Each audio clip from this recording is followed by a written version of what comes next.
जय लक्ष्मी माता.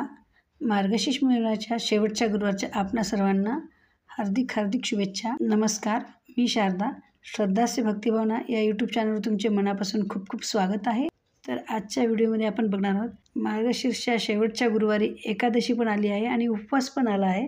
तर उद्यापन करावे की नाही याविषयी आपण डिटेल्स बघणार आहोत. तर मार्गशीर्ष महिन्यातील गुरुवार व्रत आणि सफला एकादशी याच एकाच दिवशी योग येत असल्याने अनेक महिलांमध्ये संभ्रम आहे की गुरुवार व्रताचे उद्यापन आणि एकादशीचा उपवास किंवा व्रत हे एकत्र करावे की नाही, किंवा नक्की कोणता उपवास किंवा व्रत केलं तर चालेल, असे अनेक प्रश्न महिलांमध्ये आहेत. पाहूयात नक्की काय करायचं आहे. तर सध्या मार्गशीर्ष महिना सुरू आहे आणि या महिन्यात महत्त्वाचं असतं ते महालक्ष्मीचं व्रत, म्हणजेच मार्गशीर्ष गुरुवारची पूजा. पूर्ण महिनाभर व्रत असतं.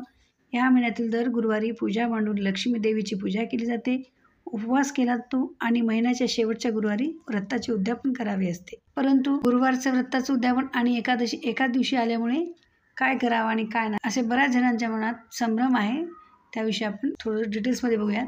तर हे व्रत संपत्ती, संतती आणि सन्मती मिळावी यासाठी महिला मार्गशीर्ष गुरुवारी महालक्ष्मीचं व्रत करण्यात येत असते. 5 डिसेंबरला सुरू झालेलं मार्गशीर्ष गुरुवारचं व्रताचे उद्यापन हे मार्गशीर्ष महिन्याच्या शेवटच्या गुरुवारी करण्यात येतं. यंदा मार्गशीर्ष गुरुवारचं शेवटचं व्रत 26 डिसेंबरला असणार आहे. या दिवशी महिला मार्गशीर्ष गुरुवार व्रताचं उद्यापन करून हळदी कुंकू ठेवतात.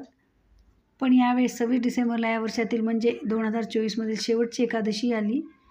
अनेक जण हे व्रत करतात, उपवास करतात आणि एकादशीचा उपवास हा दुसऱ्या दिवशी सोडावा लागतो, हे आपल्या सर्वांनाच माहिती आहे. तर या दिवशी उपवास आणि उद्यापन कसं करावं की नाही, चला तर मग जाणून घेऊयात. नक्की या दोघांचा काय संबंध आहे का, किंवा नक्की कोणता उपवास पकडायचा आणि फक्त गुरुवारचाच उपवास पकडला तर एकादशीचा उपवास पण धरला जाईल का, ह्या अशा अनेक प्रश्नांची उत्तरे पाहूयात. काही तज्ज्ञ सांगतात की मार्गशीर्ष गुरुवार आणि सफला एकादशी व्रत हे पूर्णपणे वेगळे व्रत आहे. या दोघांचा एकमेकांशी काहीही संबंध नाही.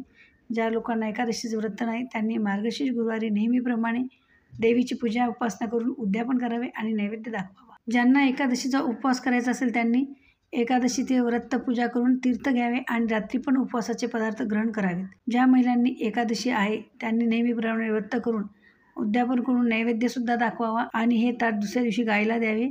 नंतर उपवास पुढे चालू ठेवावा. त्यामुळे तुमचे मार्गशीर्ष गुरुवारचे व्रतही पूर्ण होईल आणि एकादशीचा उपवास धरला जाईल.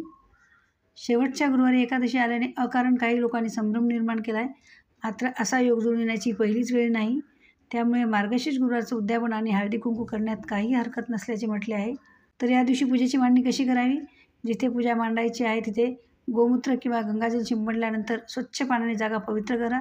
त्यानंतर रांगोळी काढा, त्यावर चौरंग किंवा पाट ठेवा. चौरंग किंवा पाटावर लाल कपडा अंथरून घ्या. आता मध्यभागी तांदूळ ठेवून कलश स्थापना करा. कळशात दुर्वा, पैसे आणि सुपारी घाला. आंब्याची 5 पाने ठेवून त्यावर नारळ ठेवावा. हा नारळ म्हणजे विष्णू भगवान असतात. त्यानंतर तुमच्याकडे लक्ष्मीचा मुखवटा असेल तर तो तुम्ही मांडू शकता आणि लक्ष्मीचा फोटो, यंत्र किंवा छोटी मूर्ती तुम्ही ठेवू शकता. तिला छान सजवून देवीपुढे 5 फळं, लक्ष्मी कवडी यांची मांडणी करावी. तसंच देवीपुढे 5 पानांचा विडा ठेवावा. नैवेद्य म्हणून लाह्या, गूळ, बताशे, छोट्या पिल्यात दूध, साखर नक्की ठेवावे. आता या पूजेची पद्धत नक्कीच प्रत्येकाच्या घरानुसार वेगवेगळी असू शकते. अशा प्रकारे तुम्ही आज म्हणजे शेवटच्या गुरुवारी 26 डिसेंबरला व्रताचे उद्यापन नक्की करू शकता. जर तुम्हाला माझ्या व्हिडिओमधील माहिती थोडीशी जरी उपयुक्त वाटली असेल तर व्हिडिओला लाईक नक्की करा आणि कमेंट्स देखील करा. कमेंट्समध्ये जय लक्ष्मी माता असे जरूर लिहा, कारण कमेंट्स हे असे एक माध्यम आहे की ज्यामुळे आम्हाला कळते की तुम्हाला आमचे व्हिडिओ आवडतात व आम्हाला देखील नवीन व्हिडिओ करण्यास प्रेरणा मिळते. आणि हो, चॅनलला जर सबस्क्राईब केलं नसेल तर सबस्क्राईब जरूर करा. अगदी निःशुल्क आहे आणि बेल आयकॉनवरही क्लिक करा, म्हणजे जेव्हा मी नवीन व्हिडिओ अपलोड करेल तेव्हा त्याचे सर्वप्रथम नोटिफिकेशन आपल्याला मिळून जाईल. आणि जास्तीत जास्त लोकांपर्यंत हा व्हिडिओ शेअर करा. धन्यवाद. जय लक्ष्मी माता.